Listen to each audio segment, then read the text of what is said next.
প্রিয় দেশবাসী, মনে রাখবেন, অন্যের জন্য গর্ত করলে সেই গর্তের মধ্যে নিজেকে পড়তে হয়।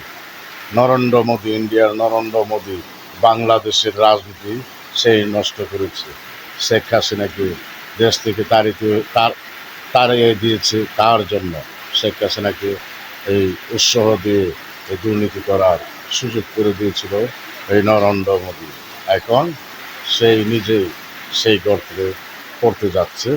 তো বাংলাদেশের কিছু কিছু রাজনৈতিক দল আছে, এই এই ছাত্র আন্দোলনে শেখ হাসিনা যাওয়ার পরে 1 বছরের ভিতরে তারা আবল তাবল রাজনীতি করতেছে। তারা পিয়ার সিস্টেম নির্বাচন চাচ্ছে। পিয়ার লাল, তোমাদেরও সেম সেম অবস্থা হবে।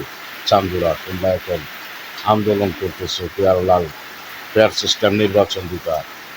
বাংলাদেশে কি এই সিস্টেমে কোনো সময় নির্বাচন হয়েছে? না কোনো মুসলিম লাস্টে এই নির্বাচন হয়েছে? না কোনো মুসলিম রাষ্ট্রে এই নির্বাচন মেনে নেবে না। পেয়ার সিস্টেম, এইসব নির্বাচন বাংলাদেশে জনগণ কিছুতেই মেনে নেবে না। তারা এটা মেনে নেবে না। যার যার এলাকার মধ্যে যে বেশি ভোট পেয়ে নির্বাচিত হবে সেই এমপি হবে বা মন্ত্রী হবে, সংসদে তারাই পার্লামেন্ট মেম্বার হবে। তোমরা পিয়ার সিস্টেম নির্বাচন চাচ্ছ না?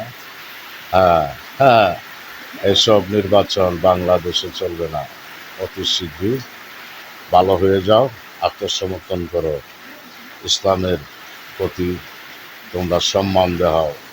এই বাংলাদেশে 360 জন আউলিয়ারা ইসলাম প্রচার করেছে।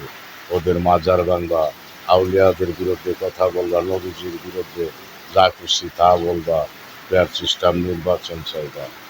না, এত লালি আসছেন না।